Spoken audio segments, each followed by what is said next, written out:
Thank you for joining me for this event hosted by Arbury Road, where we'll be discussing the geopolitical impact of the COVID-19 pandemic. My name is Dermot Kavanagh, Editor-in-Chief of Arbury Road magazine, and I'm lucky enough to be joined by three very special guests this evening. Now, as I've said, tonight's event will open up a conversation on the geopolitical impact of the COVID-19 crisis, focusing on the actions taken by both China and Russia in relation to the European Union. This topic has been written about by two of our guests in a new book, and this same book was edited by our third guest. Lo Stato in Crisi, The State in Crisis in English, was published in March of this year and was written by 35 experts across multiple disciplines to provide you an analysis of Phase 1, November 2019 to May 2020, of the COVID-19 pandemic in Italy. So, who have we brought along to speak about their contributions to this wonderful book? Our first guest is Anastasia Efimova. Anastasia has a master's in world politics and international relations from the University of Pavia. She has gained experience in international organizations, including the Comprehensive Nuclear Test Ban Treaty Organization and the European Institute of Innovation and Technology. Most recently, Anastasia has been working on political risk analysis, specializing in international security issues, Eastern Europe, Eurasia, and Russian foreign policy. Anastasia, thanks a million for joining me. How are you this evening? Thank you, I'm good. Thank you for having me here. That is our pleasure. Next up, we have Salvatore Cardinale, sinologist and Doctor of Strategic and Political Organizational Sciences from the School of Application and the Institute of Military Studies in the Italian Army. Salvatore has been living and working in mainland China for 5 years. Following his military studies, he began his international career supporting the market penetration of Italian companies in the Chinese market while dealing with marketing, business, and human resources for important global Fortune 500 companies such as Otis Electric and Geely Auto. Hello, Salvatore. Thanks for joining me. How are you doing? That's good, man. Thank you very much for giving me this opportunity tonight. And thank you very much for joining me. Our final guest is one you may recognize from our previous event. Patrick Trancu is a TEDx speaker who, for over 20 years, has worked alongside multinational corporations on the preparation, management, and recovery from critical situations. He has managed various types of crises for clients in diverse industries. He works with CDAs and corporate top management to create cultural transformation programs that can strengthen corporate resilience and that enable clients to formulate appropriate, responsible, and ethical responses to crisis situations. Patrick, great to see you again. How are you doing this evening? Well, I'm doing well. Thanks, Dermot, for the invitation. I think we have a great panel and certainly it will be a very interesting conversation tonight. Absolutely. If it's half as interesting as our last event, we're on to a winner.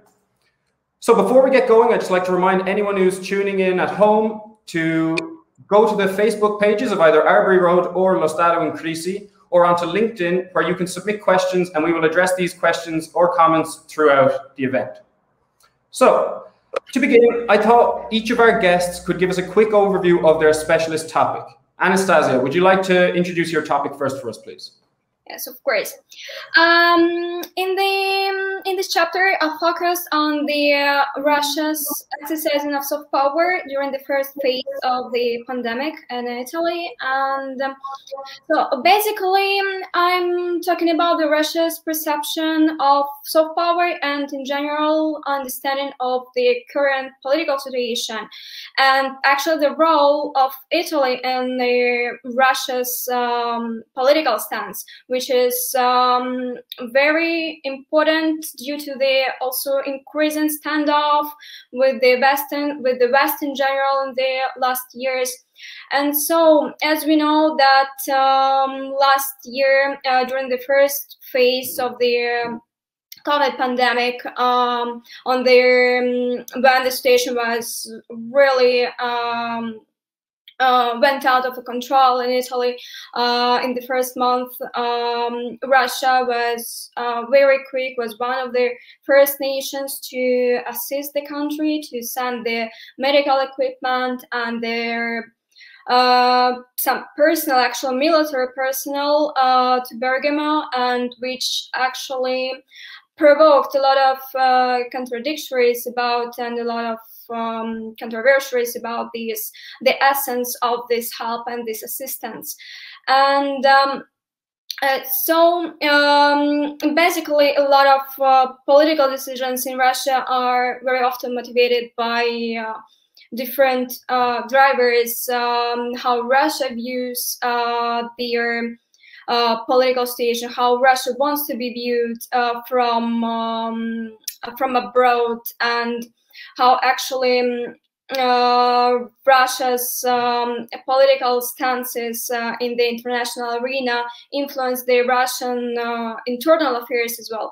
So there are a lot of issues that I tried to touch on briefly on this chapter, in this part of the chapter of on the external vulnerabilities. And as we also see that the idea of this so-called mask diplomacy exercised by Russia is also relevant during the current phase that we are having now with the vaccines. So Russia is also among the countries which has embarked on the vaccines diplomacy as well. So those the main issues that I touched upon in this research, in this analysis. And yeah, I'm looking forward to discuss some of more issues during this webinar. A bit more about Russia. So, Salvatore, would you like to introduce your own topic in the book? Tell us a little bit about what you wrote about China, perhaps. Yeah, well, actually, when I wrote my chapter on Chinese soft power, I just thought the Patrick's words saying that opportunities arise where crises occur. So I just wondered which kind of opportunities did China grab during the pandemic of COVID-19. And I just tried to underline the role of China in the world through its soft power. And I tried to let people understand that soft power in China originates from something different from what we used to think usually, because we used to think that soft power originates from free society, free actors on the economic stage, but actually for China, it is something different. I think we can see that in the plot today. And well, if it was successful or not, and how it moved through the world. So, but I think we will have a possibility to speak about it during the plot today, so we will see that. Oh, I have no doubt we'll touch on everything this evening. Patrick, over to you finally. What will you be bringing to the conversation tonight?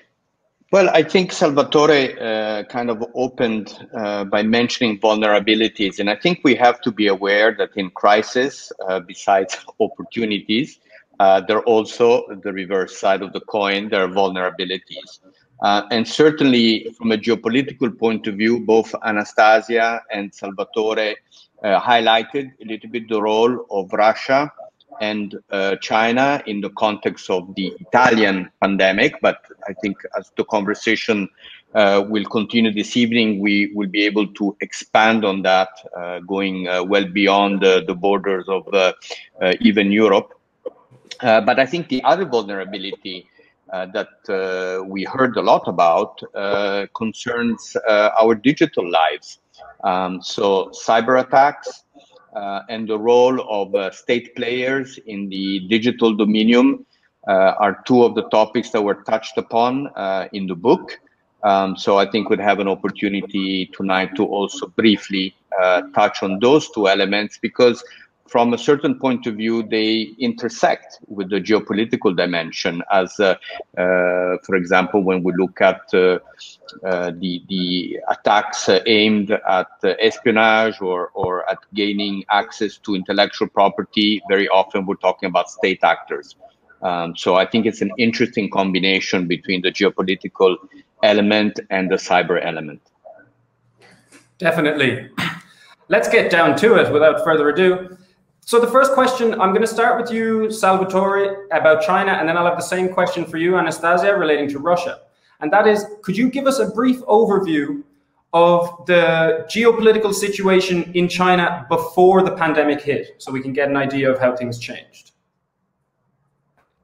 Salvatore, that's for you. Well, but actually, yeah, I gotta say that at least for China, geopolitically speaking, things looked quite similar. I mean, What I mean is that we had few changes, but these few changes have been very big. They got a very global. The COVID pandemic hit in China. The main threat for China mostly was the trade war against USA. Then China already planned, for example, to sign an RCEP agreement with the Asian countries for making the biggest, let's say so, free trade area in the world. And we saw that the COVID pandemic fostered this kind of situation and this solution, let's say so. And then China was planning already, we started to plan how to develop the Belt and Road, the Silk Road, what we used to call BRI. And this Belt and Road initiative just entered in a new dimension that today we used to call like Health Silk Road. So the global influence of China before COVID-19 was still extended, but not as extended as today. And another important thing I think is that China was not fully recognized in Asia as the leader country. I mean, of course, it was the biggest economy in Asia, but probably some countries could still see Japan as a leader, as a world leader of Asia. But actually, the COVID-19 changed everything. This pandemic changed everything. And China, let's say that took its place in Asia as the most influential leader of the world for the Asian countries, let's say so. Perfect, Salvatore. Thanks very much. Apologies to everyone watching at home that there were some minor technical issues there. We hope that'll be the end of them, and we'll work on that. Anastasia, same question. What was the geopolitical outlook in Russia pre-2020? Present standoff with the West. If we are talking about political views of Russia and foreign policy that Russia was exercising before more or less 2010 and after 2010 was a totally different picture. If before there was some cooperations with the West, with the European Union, with the United States on a range of issues, in the last 10 years, this basic cooperation was very much impeded by a lot of obstacles and a lot of problems that just were keeping piling up in their relations between Russia and the West. And the issues regard their Russia's meddling the elections in the countries, in the United States, in the European countries, the increased standoff because of the Ukrainian crisis, the Russia's disinformation campaigns in those states. So basically the relations, of course, were not that friendly, not that cooperative they used to be before in the beginning of 2000. And also this is important if you're talking about the Russia's understanding of soft power, Russia's implementation of soft power. Starting from 2010, Russia started stressing more on using their soft power as a tool of in its foreign policy. It started projecting it was a mean to and a tool to project power not only in its within its immediate borders and their sphere of traditional Russia's interests, but also abroad. And as we see, for example, Russia's soft power ambitions in the European states, for example, of course, Italy, if we're talking about Italy. And so basically, I would say that a lot of issues that were piling up in terms of relations with the West and Russia was increasingly viewed as a power that wants to be contradict what is going on basically in the world, and wants to achieve by this means their recognition of by the other world powers. And so in this case, the COVID pandemic was also emblematic, because it gives Russia the opportunity to question the so-called Western dominance in the world that permitted Russia to prove and to question the basic situation that was before the pandemic. And it was increasingly started to demonstrate to people, especially people in Russia, that its authoritarian regime, authoritarian rule is way more better than the liberal stance in the applied in the European states. So to sum up, I would say that the COVID pandemic just was used by Russia to prove, to reinforce its positions and how Russia is viewed in the world and how Russia wants to be viewed in the world. Perfect. I'm going to stay with you, Anastasia, to ask now. So that was the outlook pre-COVID. The pandemic hits. What moves do Russia make? How do they take advantage of these opportunities? What do they do exactly? What does Putin get his people doing?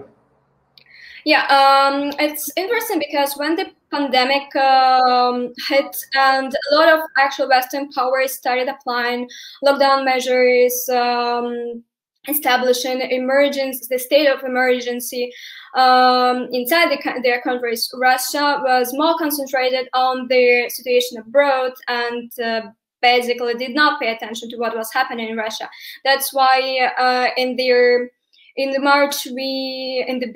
basically when their crisis hit, we see that Russia started sending the medical assistance to different countries, from of course Italy, even the United States, but actually it was also the United States have to pay for that assistance from Russia to send their assistance to some countries, such countries as North Korea and some former Soviet Union republics. So it embarked on this mask diplomacy very hardly, and as we see, for example, the situation in Italy, that it tried to use this mask diplomacy in a very specific way,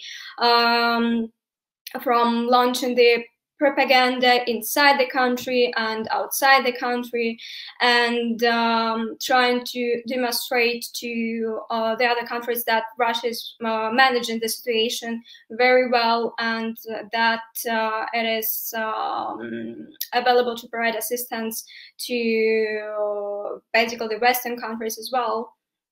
So that was the situation, but in this therefore, Russia itself found itself not really prepared to the pandemic, and probably it was not really the country that had the best capacity to aid the others, considering that the Russian healthcare system, by the time when the pandemic hit, was found itself in a very precarious state, with their hospitals nearly halved during the Putin's presidency, and their actually healthcare system was never privileged in Russia. So In this situation, Russia decided to use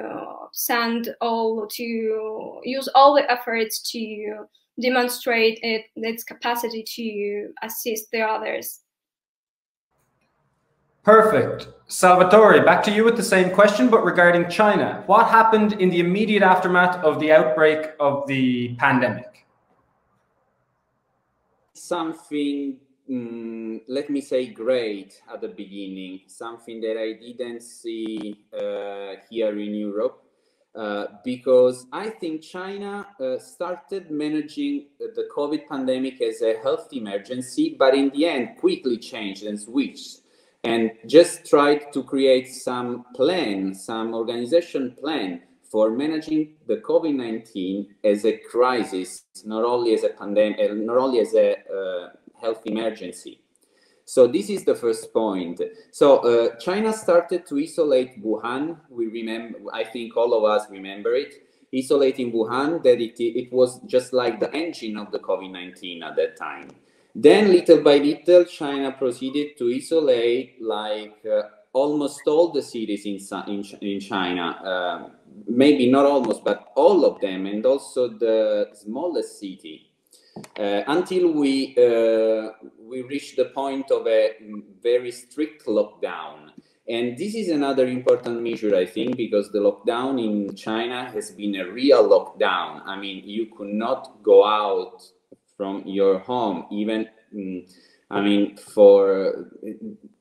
I think in China this is something easier to do than in Europe, for the way in which cities are built there. Then also another important measure that China adopted, it was like closing the entrance to the foreign passport in China, and closing the exit for Chinese and for foreigners from China. And that's for 2 months. I mean, for 2 months, you could not enter in China at all. You could not leave China at all. So I think in the end, the most important measure, as I already said, it was like managing the crisis and not managing an emergency. All of us in China, we know at that time, we used to know at that time what we had to do. And for example, where we should do if we had some symptom of the COVID, for example, which people to speak with. I don't know, we knew everything. The communication was clear. And this is something very important, I think, to underline, because China is a country where communication is never clear. If you talk with people who have been in China, all of them will say to you that in China you will never get a point when people talk to you, because China is an high context country with a high context communication. So you gotta pay attention to what people don't say. What is important in China in the communication with Chinese is what people don't say more than what people say. But during the COVID-19 pandemic, the communication was really clear and really direct, really got to the point, straight to the point. So for people who lived in China like me, we quickly got that the situation was serious. And it gave you also, it gave us also a kind of safety feeling, I gotta say, because we had the feeling like, okay, the government knows what they have to do. And so if they ask us to do something, it's for the sake of ourselves and of the country. And in the end, I just want to say that China especially managed the COVID-19 pandemic as a crisis outside, because there is a way of saying in China that says loot the burning house. I mean, it means just like take the benefit from the disgrace around you, and that's what China did. So try to take the most of the benefits from the crisis of the countries around it. And so this is what China did. Okay, I'm going to stay with you again, Salvatore, because I'd like to hear a bit more about these soft power campaigns. Can you give us a bit more information about what campaigns exactly China conducted, how they conducted them, and most importantly, what were the goals of these soft power campaigns during the pandemic? Yeah, I mean, the first point is, I think, is the most important point is to understand that soft power in China works differently. I mean, we used to think of soft power like something that originates from a free society, from free actors on the economic stage. But actually in China, soft power is rather a strategic, a well-structured political choice. So, how to say, the first thing in China when the COVID-19 exploded in Wuhan was understanding how to take benefit from the situation, how to use their soft power. Because in the last 70 years, the most influential leaders in China repeatedly said that it's compulsory for China to increase its soft power all around the world. But how? I mean, first of all, giving a better narrative of China to the world. Second of all, let's say, improving the good reputation of China all around the world. And then China also didn't want to risk to be seen as the plague spreader of the world. So, well, the strategy of China, the goal of China was just like to adhere to the strategy of the Communist Party, and it has been reached. So just, I mean, building this kind of idea of a silent leader of the world through this soft power strategy, improving the Chinese reputation around the world, increasing the good impression of China around the world, left out the risk to be seen, as I said, like the plague spreader of the world, and then also increasing the diplomacy cooperation with the strategic partners, demonstrating in the meantime that the Belt and Road Initiative was working perfectly, and increasing the diplomacy cooperation with partners. Let's say they have been very lucky at the same time, because unfortunately for Italy, the first country to be hit in Europe has been Italy. And Italy is also, I would like to say, probably the most strategic partner among the strategic partners of Europe for China. Okay, very insightful. Anastasia, I come back to you with the same question. What so you've mentioned already a bit about the propaganda and such. What more details have you got about these soft power campaigns? And also, quite importantly, why was Italy targeted so much? Okay, if we are talking about Russia's understanding of soft power, it's very similar to Chinese understanding of soft power. Russia has its own understanding on their issue. It's not that US perception of creating an attractive image of the country, some positive measures. Like Russia clearly defines soft power as a measure to promote their foreign political goals using propaganda and using propaganda tools. And but however, if we are talking about Italy, about the historical relations with this between Russia and Italy, a lot of cultural exchanges and cooperation in trade and other different issues, Italy is probably still enters that common understanding of soft power. And as we see that Russia sent its assistants, was one of the first countries that sent its assistant to Italy. So basically, of course, their objectives were different, and there were a variety of goals were pursued by Russia at this point.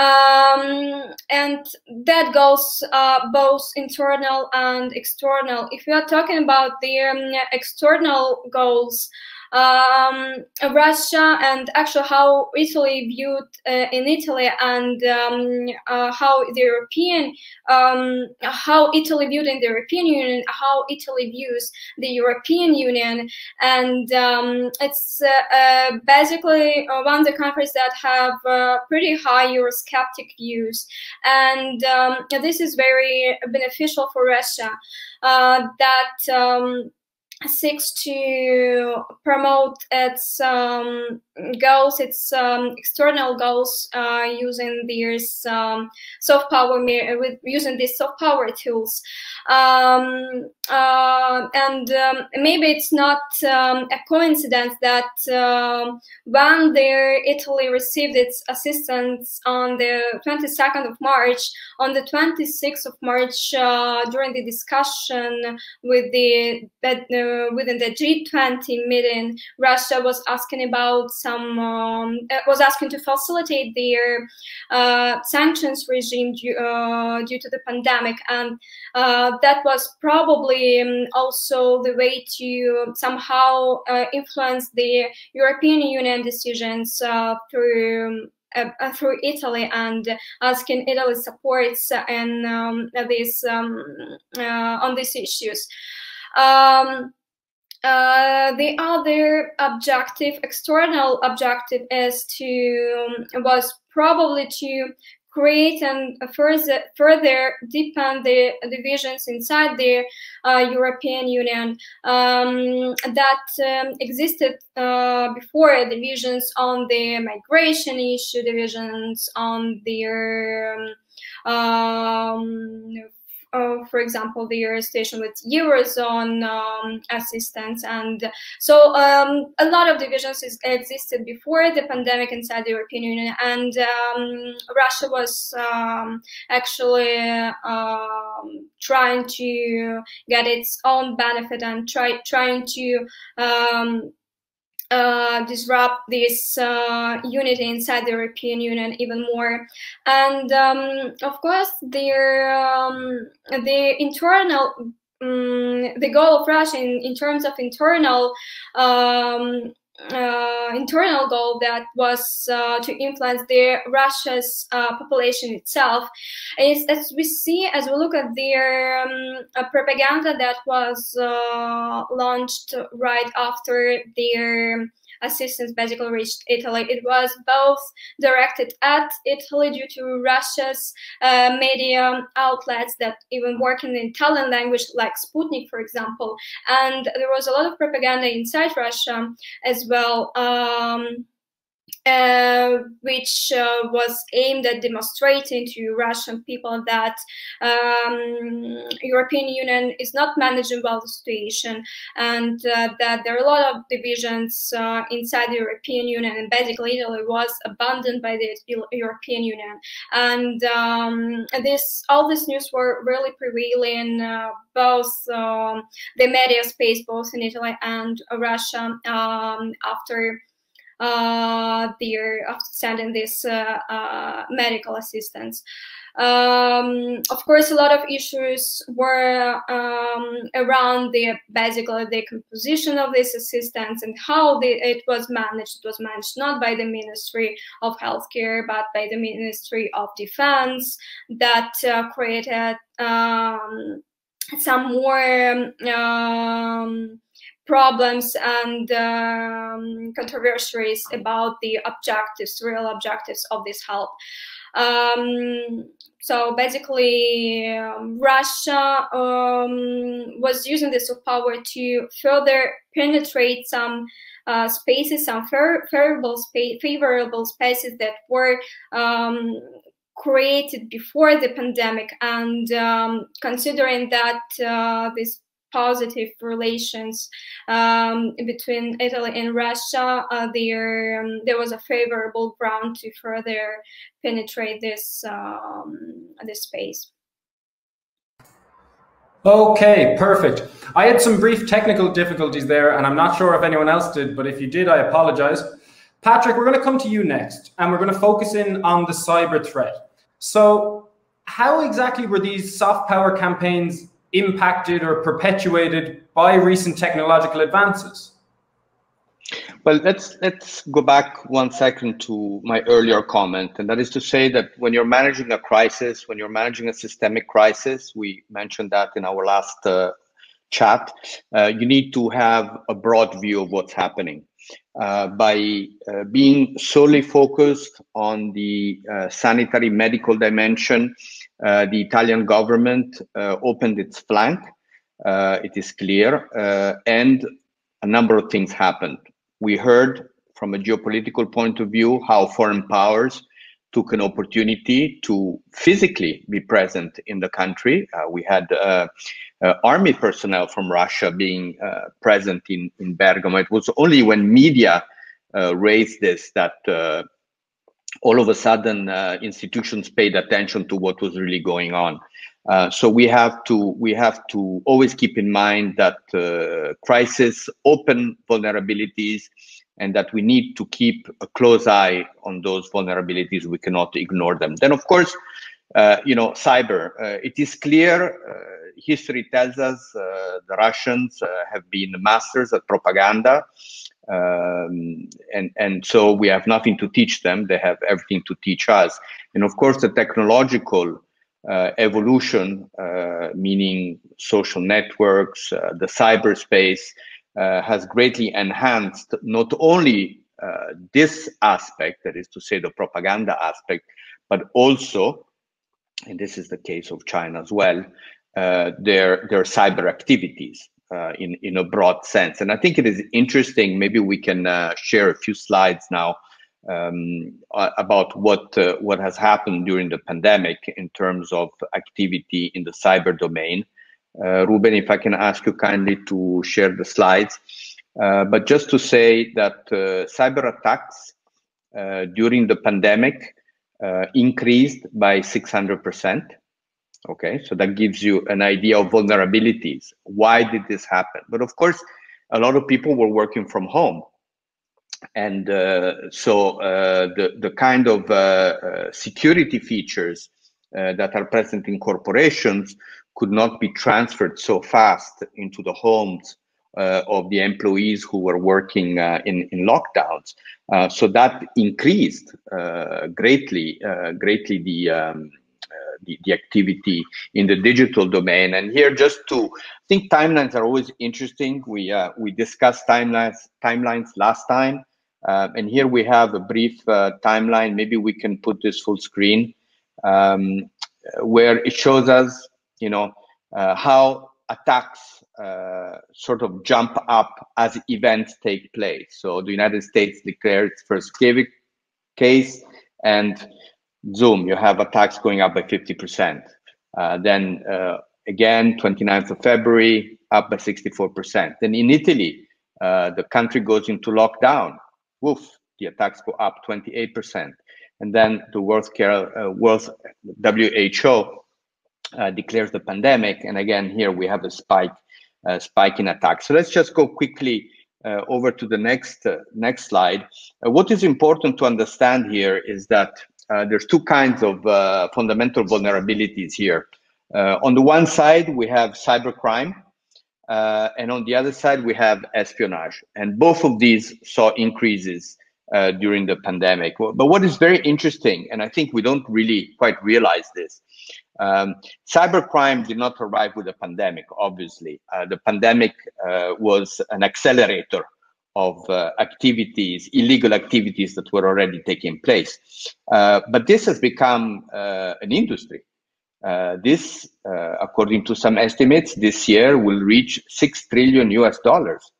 And by 2025, $10.5 trillion. I mean, this is a huge industry. And we all have to become aware of this. I think it's really quite important. Well, of course, we're all potential subjects to cyber attacks, meaning that people try to get our credentials, and that phishing, of course, is the privileged activity to do that. And as you can see, most of the attacks take place through social engineering. So not by attacking machines, but by attacking us. Let's just go over to the next slide, which I think is also interesting. So during the pandemic, 47%, almost one person in two, fell into a phishing attack.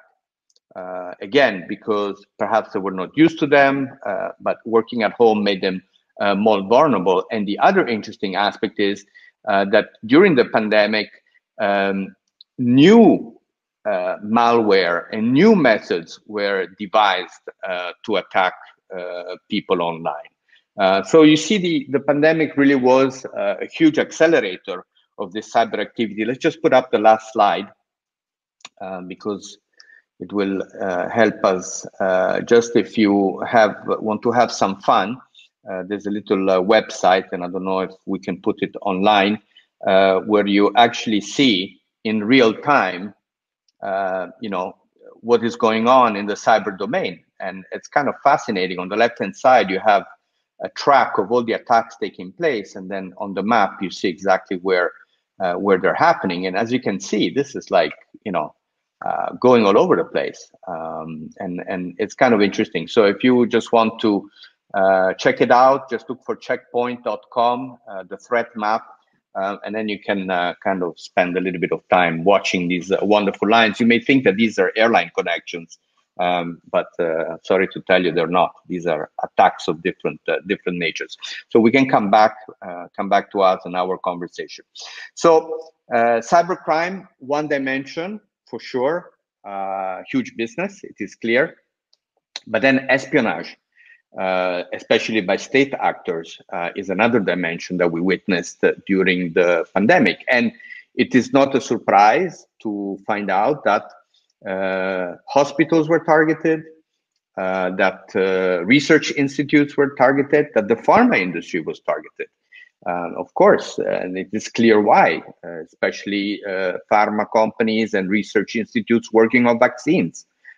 So you see vulnerabilities all across, and the use of soft power on the one side, the use of hard power or digital power, if you want, on the other, as a mix of propaganda, leveraging both for internal and external purposes, the good actions undertaken by Russia, by China. So quite a complex scenario. And we should then ask ourselves the question, which you're going to ask now, well, where is Europe in all of this? I mean, was Europe able to exert its soft power?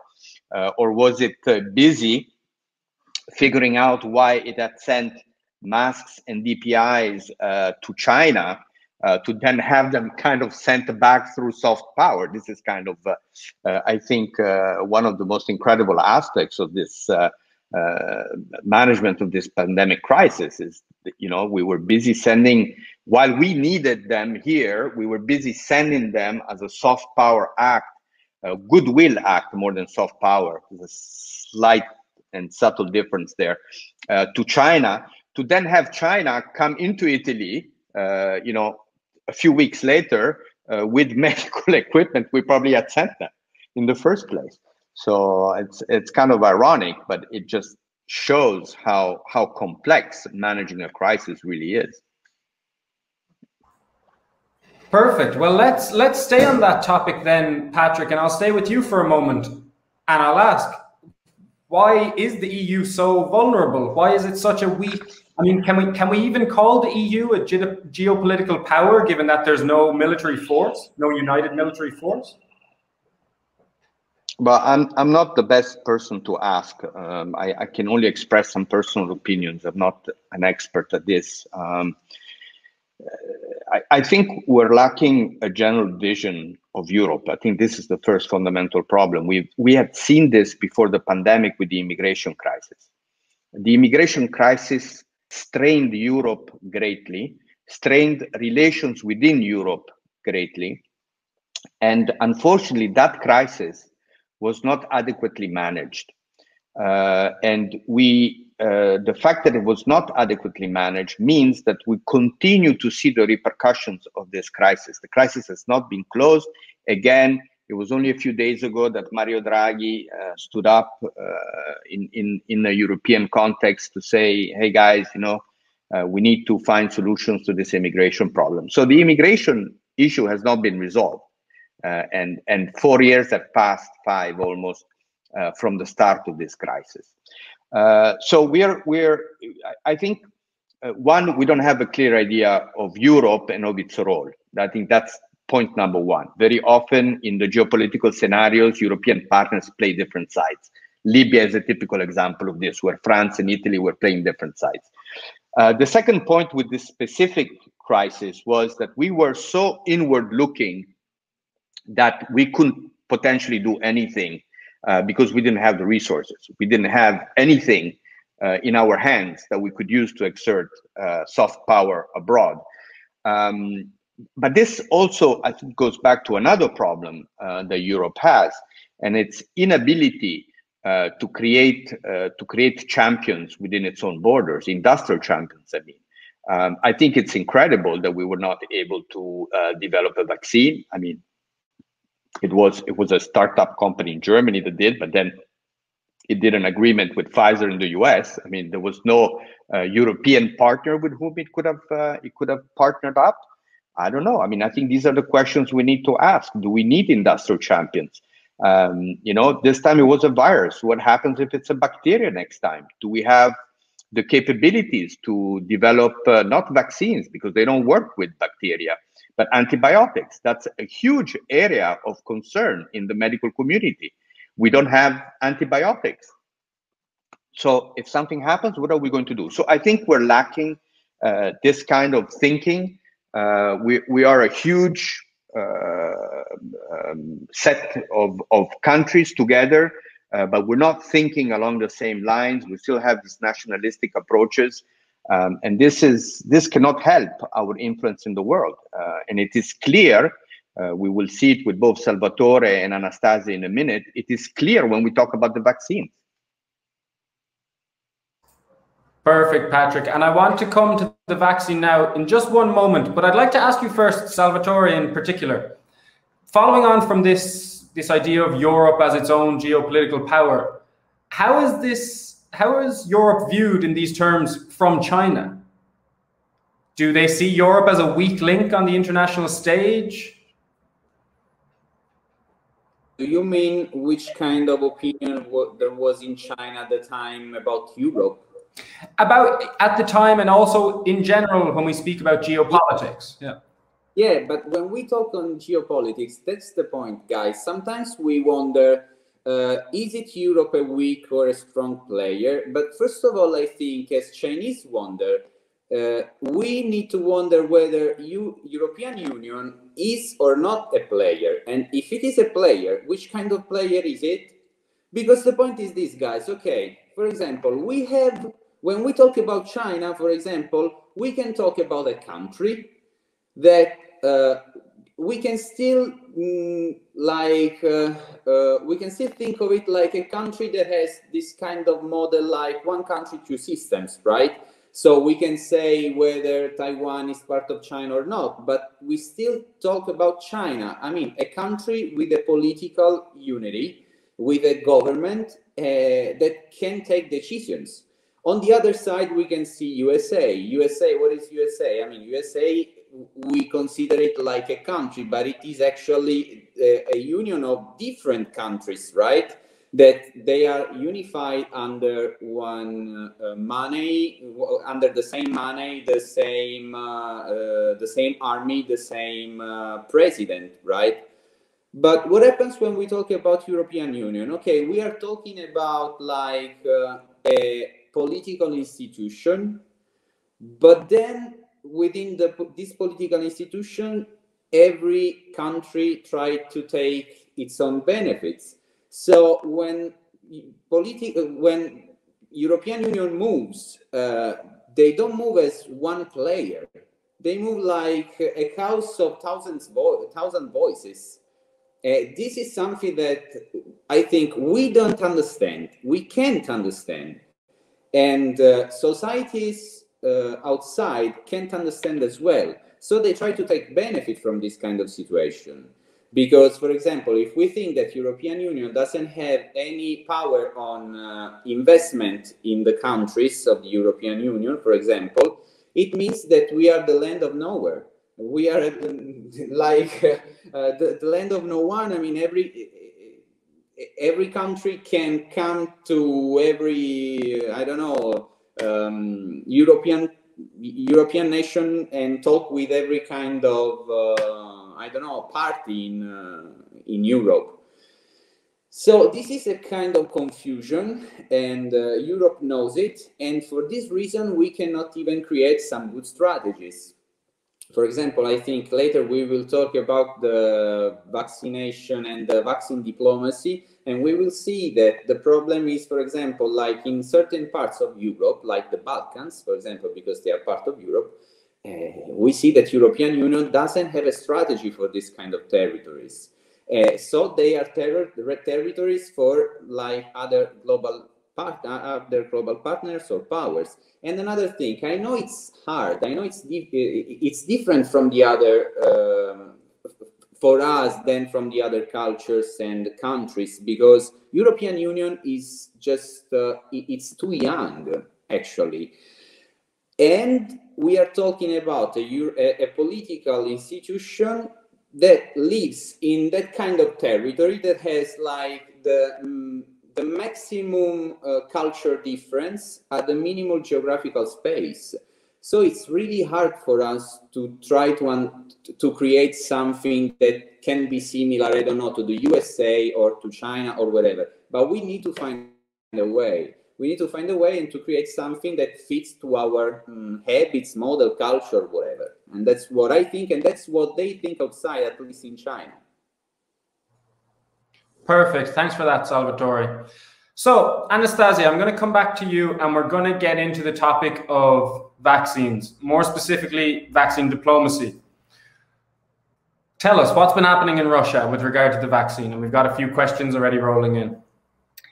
Yeah, as everybody probably knows, that Russia was the first country that probably announced the registration of the first COVID vaccine, the Sputnik V. It was in August, before actually their third phase was finalized regarding the trials of the vaccine. That was really the step that no one actually believed that it was possible. And Russia started producing vaccine in January. That actually took it a lot, as we see, to start producing the vaccine. And as we look at the statistics in Russia, especially how their vaccination goes, and inside Russia, it's very weird to see that only about 10% of people got the first dose of the COVID of the vaccine against COVID. So apparently there are it makes think that there are certain problems regarding the vaccine. But for example, if we could see the map of the vaccines, Ruben, please. Yep. As we look at the map, all this time Russia probably was Russia was investing all this time to strike the deals with actual countries around the world in different regions to promote this vaccine that was not actually proved. It's not yet authorized by the WHO. It's not yet authorized by European medicines agency. So as we see, Russia, as during the first phase of the pandemic, was investing much more efforts towards promoting its power, its soft power abroad, now using the vaccines.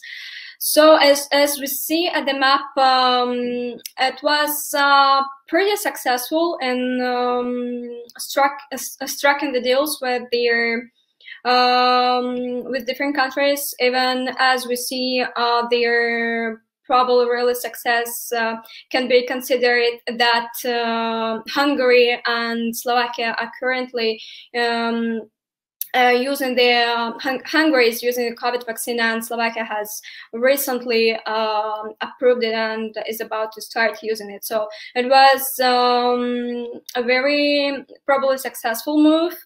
And also the interesting case with San Marino that actually San Marino is really embarked on their inoculation with Sputnik V.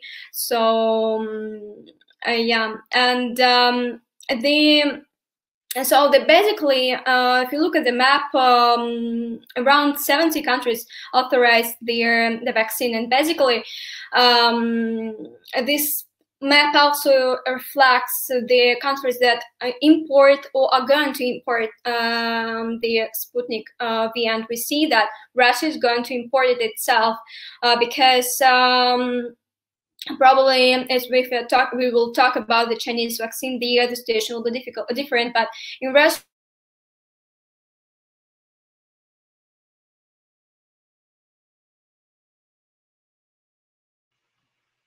and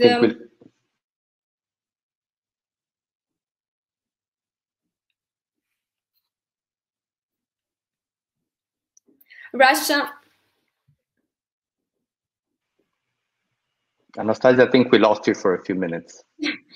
So I was saying that as we see, and how many deals Russia has actually concluded to deliver 630 million of doses, and it actually delivered only 15 million. It's we can say that Russia was successful in terms of promoting vaccine abroad, but was not really successful in terms of promoting vaccine inside the country, and was not really successful in terms of really delivering the vaccine, because Russia relies a lot not on the domestic production but on the international production of the vaccine in China, in South Korea, and in India. So but of course the curious fact is that a lot of, not a lot of, but some European countries also expressed their will to produce and to use their COVID vaccine, anti-COVID vaccine, before actually formal authorization. So as we see, Russia was pretty successful, but the question is whether it will be able actually to deliver all that amount of vaccines, and to if it can actually compete with China on this. Perfect. I've actually got a follow-up question for you from the audience, Anastasia. It comes from Kyle O'Shea. Now he's saying, was it a mistake that the EU didn't engage with Russia earlier regarding the Sputnik vaccine? As we've seen, a lot of European countries, the vaccine rollout is quite slow. But at the same time, as you've just shown, out of 630 million doses promised, they've only delivered 15 million. So do you think the EU made a mistake there? I wouldn't say that it was a mistake. It's the decision is pretty understandable that the vaccine was not approved by the European Medicines Agency. It's currently on the review, and it's currently on the review by the WHO, and the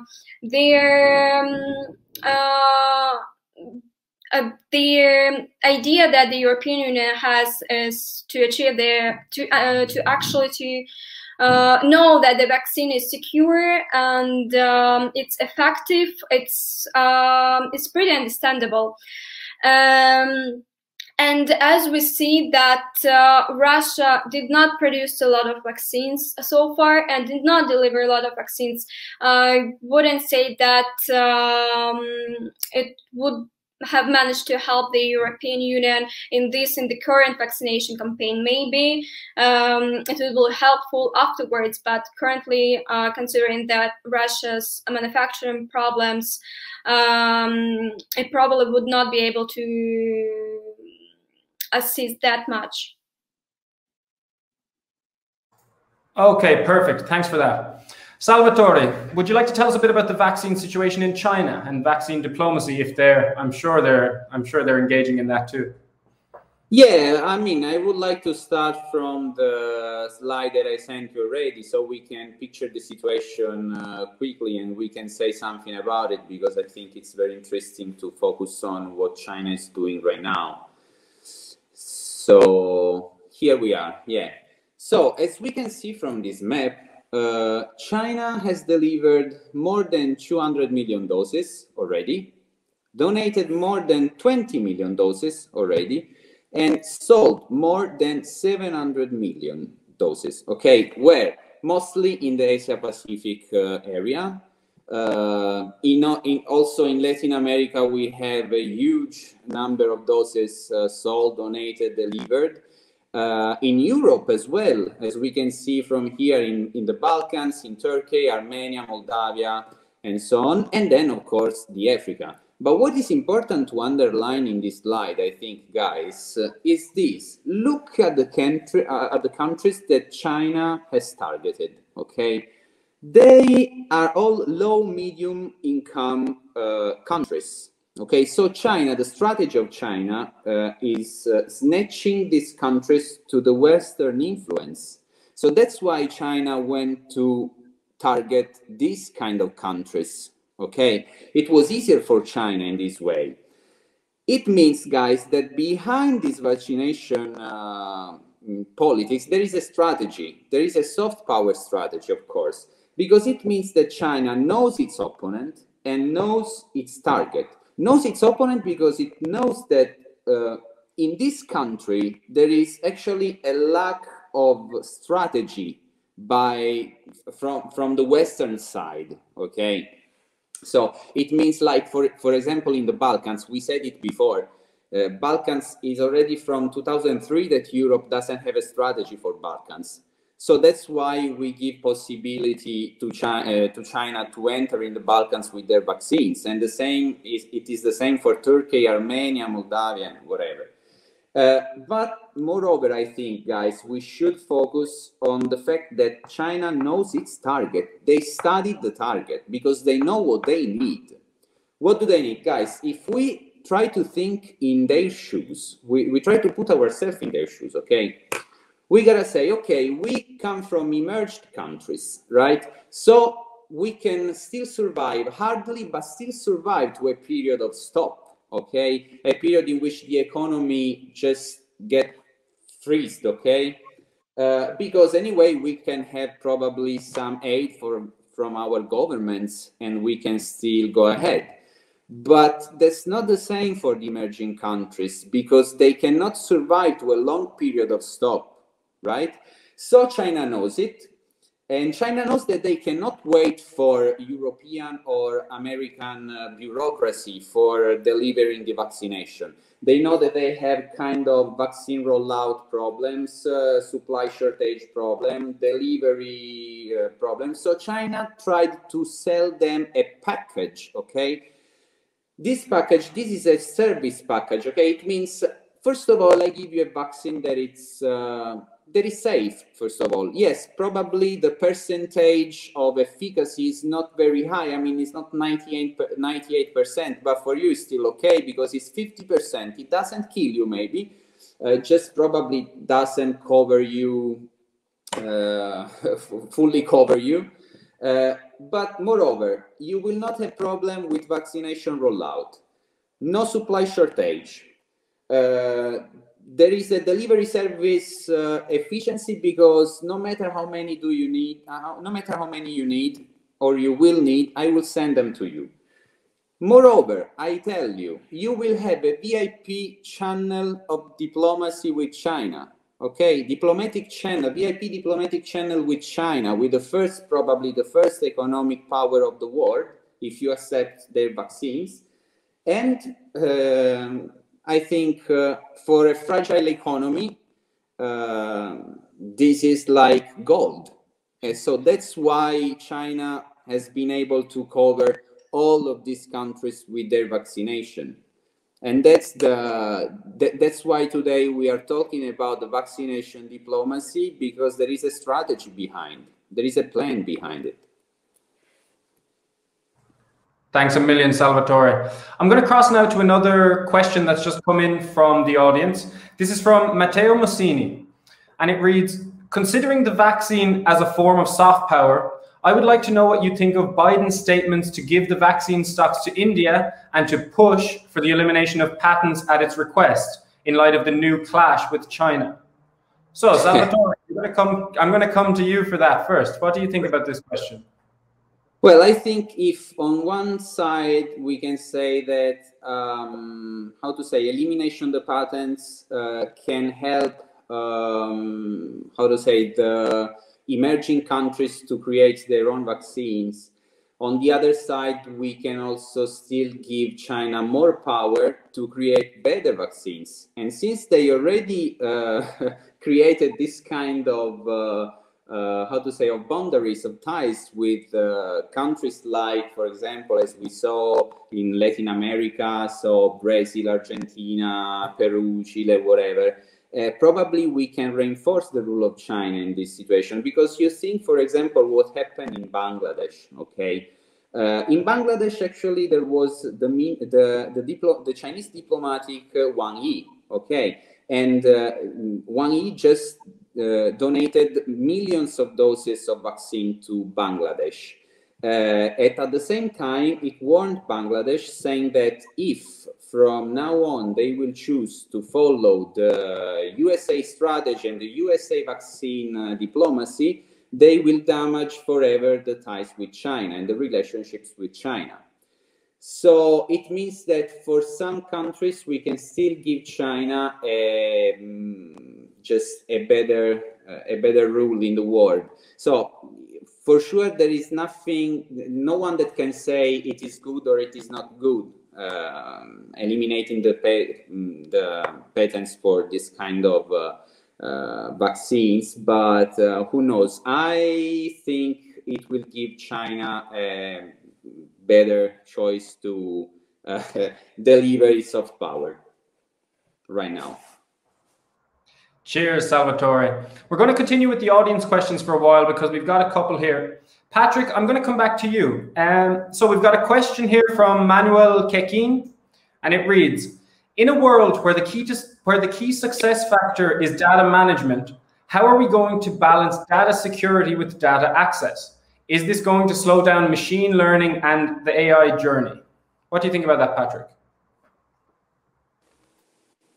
Well, I would love to be able to answer the question. Unfortunately, it would be arrogant of me to say that I am a data specialist and that I am in a position to address the question. So if anybody else wants to take a shot at it, I am happy with that. I just want to underline one fact, however, which was very clear during the pandemic. And this does not only relate to Italy, it relates to a number of countries, including the United States. One of the big issues in this pandemic has been the inability to access data. Systems that did not speak to each other, systems that were working on manual mode, that is to say, people filling out Excel spreadsheets, systems that are not centralized. So this, of course, does not allow you to pick up on the early warning signs of anything that goes on. Today it's the pandemic, tomorrow it's something else. So the whole issue of data is quite central today to the management of crisis in general, not only of a health crisis as the one that we have witnessed over the past 18 months or so. Having given this answer, which I'm sure will not satisfy Manuel, I just want to step back 1 second to those two maps that we saw. And it would be very interesting to place one on top of the other, because it would show very clearly how the Western world has basically been thinking about itself and has stopped thinking about everybody else. But not only that, systemic crises of the 21st century have certain characteristics. One of these characteristics is that they create very deep fracture lines that we don't really see, but we see down the road in 2 years, in 4 years' time. But in this case, we can already see a very clear fraction line between the rich countries and the poor countries. And this is going to haunt us. Let's not be mistaken about this. This is going to come back to haunt us. We've seen how our adversaries, because we have to consider them adversaries, Russia and China, have tried, some more successfully, one more successfully than the other, perhaps, to seize the opportunity. And that has, to a certain degree, changed the balance of powers. At least our ability and the ability of the US, maybe ours was low, but the US was clearly much stronger. To influence countries and to play the political game on the world scene. And as I say, this is a fracture line that is going to haunt us. Let's not be mistaken about this. Cheers, Patrick. Thanks for giving that question a go, even though you're a self-proclaimed non-expert. Anastasia, I'd like to come to you for the next audience question. Now, it's from Georgia Cazzola, and it reads, I believe that the problem is the lack of an international authority. The UN has clearly failed. The WHO has been delegitimized by Trump himself. How do you think this situation could be solved? And how can we create an international authority that is respected even by non-democratic countries? Yeah, I agree with you on this point that in the crisis situation, when the whole world found itself totally not prepared, all these countries, even finding itself also not prepared, they decided to use this opportunity.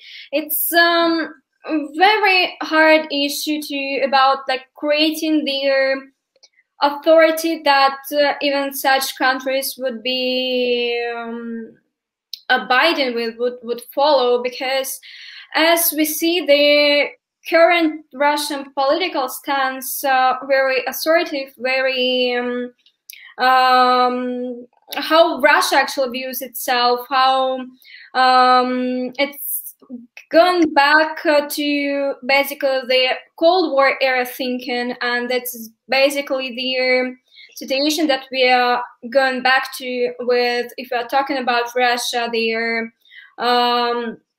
all the contradictions between Russia and the West.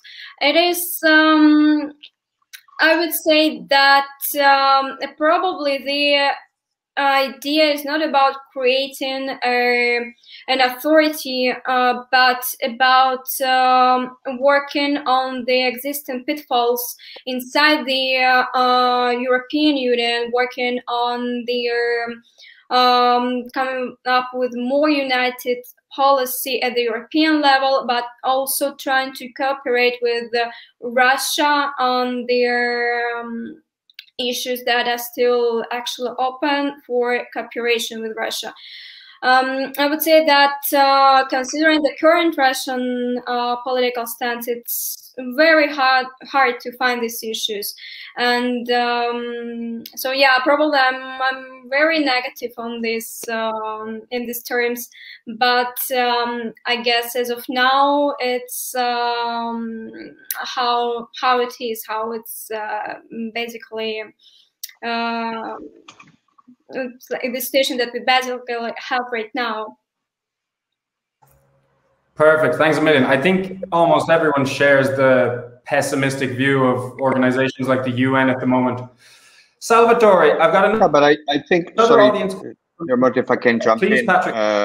I think it is true that we all share a disappointing view of these organizations. These organizations certainly have lost credibility.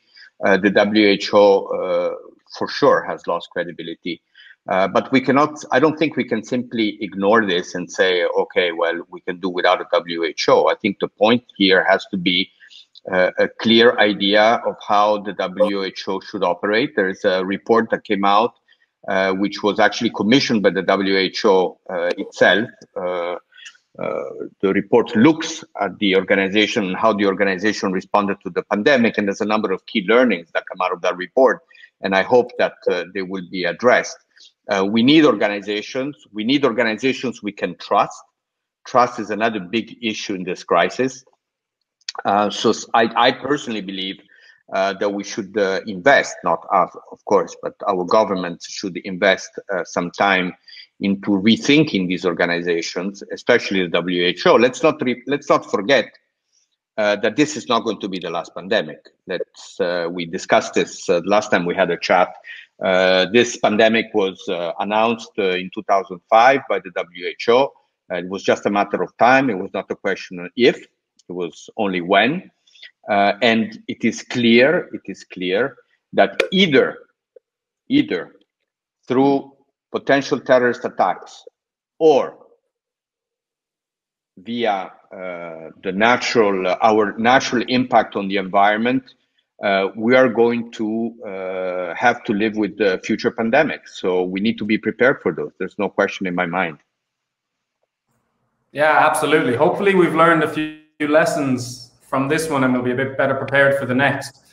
Salvatore, I'm going to come to you for the next audience question, which is from a man called Paco, and it's a bit of a mouthful. So I'm going to break the question down a bit. It essentially relates to the news that's come out this week where Biden and the American government are now wanting to investigate further into the origin of the virus. They're saying that it's come from a Chinese lab again.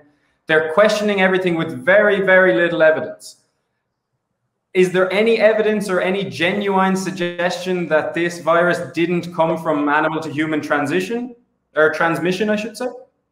Well, guys, you know, I would love to be a virologist, but I'm not. So this is something that I can't really say whether it comes from animal or from, I don't know, something else.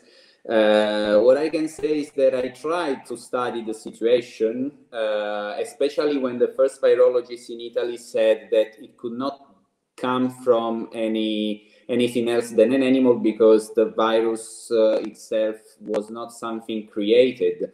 Because when they saw it, and they tried to explain, but I didn't have the right knowledge to go deep in this research and understanding everything. What I can say from my point of view is probably we will never know the truth about it.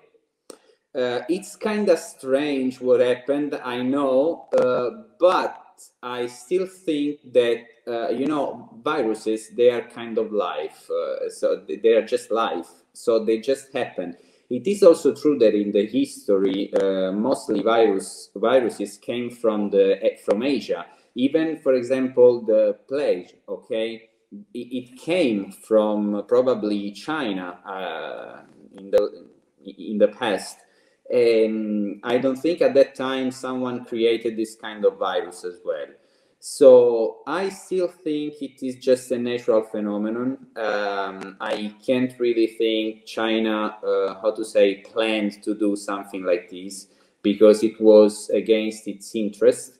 I just think that China has been too much able to manage this crisis. So that's why today we see China, from our perspective, we say everything probably was already planned. And so maybe the virus has been created as well, because it's not possible that China went out from the crisis so greatly, okay? But actually, this is just a lack of knowledge of China, because China is a planning country, a planning society. So when something has to be done, just they do it. Perfect. Okay. Dermot, I think there's another way of looking at this question. I just put it on the table. I would not exclude the hypothesis that Biden move is a internal political move rather than an external one, because of the conspiracy theories, because of the political situation in the US. He probably needs to put this whole thing to rest. And that's probably the only way he can do that, because this is kind of affecting, how can I say, it's like a drop of water, you know, falling constantly. At the end, the drop of water makes the hole. So I would imagine that's probably why this has now come up. I actually agree, Patrick, and it's interesting to see that the relationship with China is one way that Biden has not really changed from what Trump was doing. It's essentially the same approach Trump used to take. So I wouldn't be surprised, as you said, if that's an internal move to gain a bit of traction back in the States. Okay, no more questions from the audience, but one comment from Catherine Rogers, and it relates to what you said a few minutes ago, Patrick, about the data. And it says, there's a very important lesson here. Data is also central to managing the return to open borders within Europe. Manual systems are delaying the vaccine passport, for example. So it's a prime example of this. Go ahead. Yeah, I mean, it again, I think it's a very valid point. It just shows how important data is, how important access, timely access, real-time access to data is. But then, of course, on the other side, we have the whole issue of data protection, of privacy protection. And the reality, I think, is that we need to find a compromise of some sort. Again, I'm not an expert, I'm just a common citizen, but out of common sense, it seems to me that we have to give way somewhere. We can't have the cake and eat it too. So we either want an efficient system that has access to data when data is needed, or we want full privacy of the citizens, which means basically no access to the data. And I think some sort of compromise needs to be found, because at the end of the day, we're talking about the protection of our lives and the protection of our livelihoods. So, you know, again, I think some sort of compromise needs to be found. But going back to what Salvatore was saying earlier, again, it's the difficulty of, you know, putting so many heads, you know, around the table and finding an agreement, which is always at the lowest common denominator, as opposed to at the highest common denominator. And again, I think this is a problem for Europe. Yeah, absolutely. Absolutely. So we're getting down. I've got a couple more questions before we finish up here. Salvatore, I'm going to come back to you. The last question about China. Is China simply now too powerful for people to judge it on things like the proven human rights abuses? Is China now the power that we all see it to be, and it can do whatever it wants because of its economic power and its strength, even though it's committing awful human rights abuses? Well, this kind of question, this is a nice question, actually. So, but answering to this kind of question is kind of hard, especially for those like me who lived in China, and for those who just say about themselves, they are sinologists, of course, so those who studied China deeply, because first of all, well, because when you answer to a question like that, you can still harm someone, because if you say you believe in something or you don't believe in something. So I would like to remain in a middle, like in the middle, let's say so, and saying that first of all, if we talk of human rights abuses in China, well, I gotta say, I do believe there are some light human rights abuses, because I saw with my eyes what happens in China. Moreover, guys, if we want to say the truth, I was working for a company that actually has its own re-educational camp, let's say so, okay? So it's like this. It works like this. I mean, if you don't perform very well as an employee, you will be sent there, okay? And you will have from 1 month to 1 year of military training. And this is something that you can find also online on the Chinese website. It is called the Blue Sea Project, okay?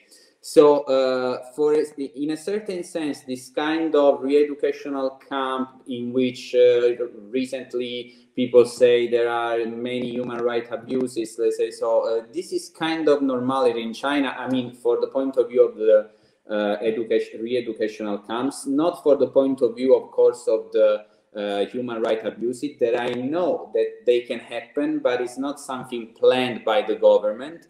The plan of the government, for sure, at least for the areas like, for example, Xinjiang, but we can still talk about, for example, I don't know, Hong Kong or Taiwan, whatever, but we focus on Xinjiang that recently is rising many problems. Yeah, the point there is that China want to sinicize, I don't know how to say, yes, sinicize that kind of area, because as one of the smartest guy in China said to me one day, he said to me, Taiwan is not China, but Taiwanese are Chinese. Xinjiang is China, but Xinjiang people are not Chinese. And this is the main problem of the Chinese government there. So I don't think, actually, coming back to your question, that China think they can do whatever they want just because they are probably the first economic power in the world. I just think that actually China doesn't believe to committing any human rights abuse against anyone. The point is that this is an internal affair of China. Of course, they don't want any other country can question them about their internal affairs. And this is very important because they don't do that when they go abroad, okay? They never question internal affairs of a country. Otherwise, I don't know, maybe China would have questioned Italy. So why did you have a mafia state cooperation? Why there is the mafia in Italy or whatever, you know? So they never question us or other countries about their internal affairs. And they want other countries outside doing the same. But it's also true that, as we saw before, even in the vaccine map, China has a great plan for the world, has a great soft power strategy. So the only point in which can be attacked is this kind of story of the human rights abuses. This is what, let's say, Western countries are trying to do in order to reduce the soft power of China in the world. Perfect. Thanks a million. Anastasia, similar question for you for the final question of the night, but obviously relating to Russia. Putin this year has consolidated his power so he can stay as the leader for the next, I can't remember exactly how many years, but too many years. Do we just accept Russia now in the way that Putin has made it? And importantly, is Russia a threat to the eastern side of the European Union? I would say regarding their accepting Putin or not, it probably, as if when we're talking about this issue inside Russia, it's probably mostly Russian people to decide and to actually make up their mind if they want to continue living like this. And in my opinion, what Europe, for example, has to do, just try to find a way to find any issues that there is still possibility to cooperate on, and probably Russian people should finally decide if they want to move on like this. But of course, if we are talking about Russia, it's the situation with the human rights is very similar there, that Russia thinks that it can do inside its borders whatever it wants. And indeed, for example, when something happens in the US or in some European Union countries regarding, for example, their demonstrations, how the police deals with demonstrations, it got always on the Russian news just to show that you can see how actually Europe behaves or how the United States behaves. So in Russia we have a better situation. So as for the internal situation inside Russia, it's very much it's up to Russian people to do something with that. As for their external situation, their European Union neighborhood, Eastern neighborhood, if Russia, of course, probably like the European Union views the European Union's enlargement, the NATO enlargement towards Russia's borders as a big, really huge security threat. And as we see what happened in the Ukraine, because it happened because Russia considered that this is their Russia's it's the region of Russia's primarily interest. So I would say that this kind of rivalry between Russia and the West will continue, and as we see what Russia stands on the Eastern European countries, what Russia is doing in Belarus, their conflict in the Eastern Ukraine. Russia really views this region as its primarily interest, and as views the European Union enlargement as a security threat. And it also corresponds and complies with how actually Russia views their foreign policy, that it still views that there is their Western camp, there is Russia that it's still somehow stuck in this Cold War thinking. And I think if we're talking about the future, I think this rivalry will continue, and and all this trying to conquer this sphere of interest will continue. Russia will try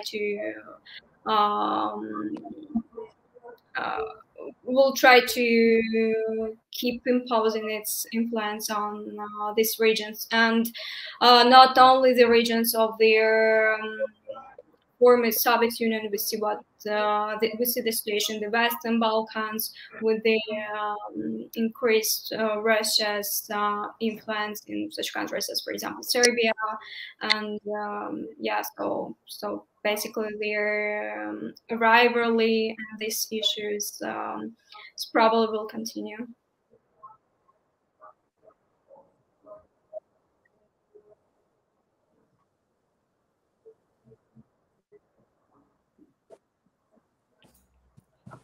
Perfect. Thanks for that, Anastasia. And sorry again, I think there were some minor technical glitches there. Okay, we are going to leave it there. That was an absolute pleasure on my end. I'd like to say a massive thank you to my three guests here this evening, Salvatore, Cardinale, Anastasia Efimova, and Patrick Trancu. Thank you all very much. You've done a fantastic job, and I'm sure everyone watching at home has enjoyed as much as I have. Another thank you goes to Irene and Ruben behind the scenes, making sure everything went smoothly. If you've enjoyed our conversation, I would urge you to go out and pick up a copy of Lo Stato in Crisi. You can find it online. All you need is someone who can speak Italian to read it to you. And finally, don't forget to subscribe to Arbury Road for all the latest in-depth insight into the most important stories across Europe. You can find us at arburyroad.com, as well as on all your social network and podcasting platforms. That's all from me. Thanks a million for joining us, and have a fantastic night. Take care. Thanks. Good. Thank you.